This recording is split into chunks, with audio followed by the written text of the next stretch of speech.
Nakakakilabot naman po itong babala ng ating kaibigan mga idol. Kasama natin si kaibigan, napakaaga pa para maghatid po ng babala. Mga idol, pakinggan po ninyo ito para malalaman po ninyo kung ano po itong nakikita ng ating kaibigan. Kaibigan, ano po ba ang nakuha nating impormasyon po ngayon? Bakit nasabi niyo na dapat bantayan po ang mga araw na delikado? Oo nga, di ba naalala po nyo guys, yung Biyernes, yun po ang mga araw na mga delikado din.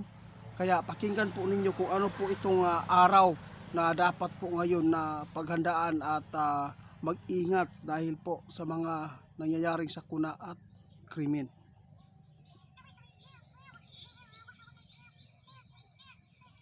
Grabe, totoo yung kaibigan.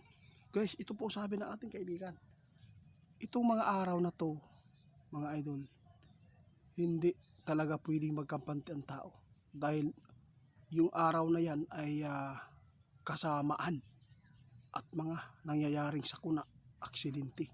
Tandaan po niyo mga idol, may araw na dapat ninyong bantayan, mag-ingat at hindi tayo magpadala sa anumang galit.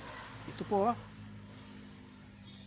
Pero gusto ko kaibigan malaman kung ano po ang araw na binabanggit ninyo na dapat mag-ingat ang mga tao. Diyos. Nako mga idol, ito po ang nakakakilabot. Guys, ito ang araw na dapat na paghandaan po ninyo kung papasok kayo sa school, papasok kayo sa eskwelahan, papasok kayo sa trabaho, magbiyahe, papunta sa trabaho. Ang Monday, mga idol. Tandaan ninyo dapat kayong maghanda, mag-ingat sa araw ng Lunes. Bawat Lunes mga idol, ito po, ipasok nyo yan sa inyong utak mga idol para maalala po ninyo lagi at makapaghanda kayo. Magbantay po tayo lagi sa paligid natin. Kapag Lunes na mga idol, talagang mag-ingat kayo dahil yung Lunes ngayon mga idol ay sobrang hindi na po maganda.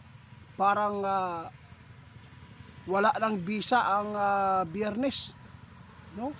Ang delikado doon sa Biyernes lumipat na sa Lunes. Kaya tandaan po natin itong mga babala ng ating kaibigan itong taon na to.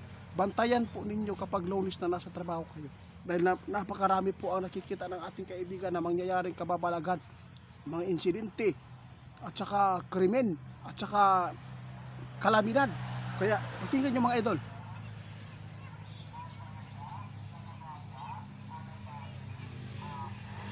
Salamat kaibigan Guys, babala ng ating kaibigan mag-ingat kayo lagi ngayon dahil ang Lunes na araw ay napaka sama. Itong araw na to mga idol, tandaan ninyo, Lunes sobrang sama.